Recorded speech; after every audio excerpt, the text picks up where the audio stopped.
Imagine Missouri.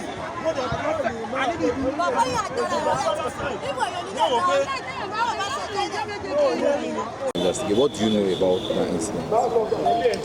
Thank you for that question. My name is Colonel Olayinka Adeyanju, retired. I'm the Commandant of Amotekun Col in Oyo State.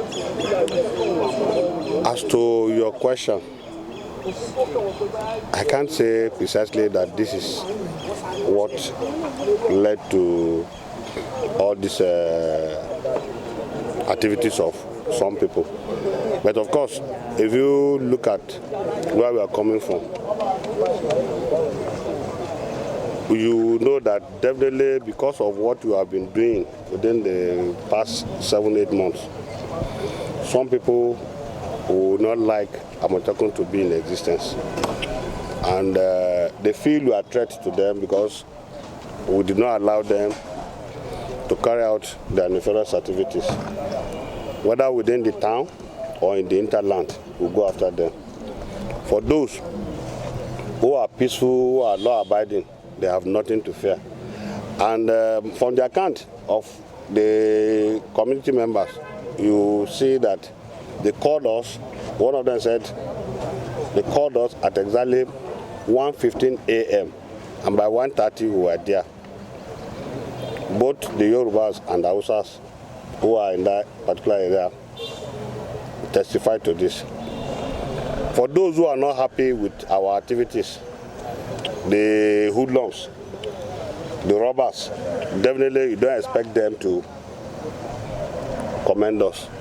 And this is a political environment. Though I don't want to stress on that, but you know, this is a political environment. We know what has been happening.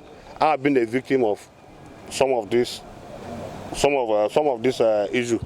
So the possibility that some who are not happy with the present government will likely use such things as an avenue to get at the governor.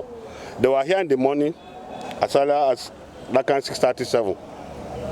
They left here around that kind 8 and took the cops to Secretariat. If you say Amotekun have killed someone, there should be evidence. This is era of media where with ordinary phone you can record some incidences. You can record, even if the picture will not be clear, at least you see an evidence that okay, this is Amotekun vehicle. All our vehicles has peculiar color and it has number. Every local government has a number, unique number that we can easily use to trace. We've had cases like this in the past and we're able to trace because of the information given to us. They're only alleging that Amotekun have done this within Mokola. From the account of people who called us within the local government, they even say when they are evacuating the victim to the hospital using a Amotekun vehicle, they did not pass through Mokola. That's to tell you that we have nothing to do around that area. So I can't understand why people will feel, other than those who have other intent, they know why they are doing that. But of course that will not deter us because we are here to serve the public, and as long as the government wants us to continue doing what we are sent to do, we definitely won't be deterred, we'll be there to do it. Now, for the sake of emphasis, are you saying categorically that Amotekun has got nothing to do with Categorically, I'm telling you on my honor that Amotekun has nothing to do with the incident in Mokola. I want to even tell you one thing. The area where this thing happened, the area where that thing happened, you go and check. There is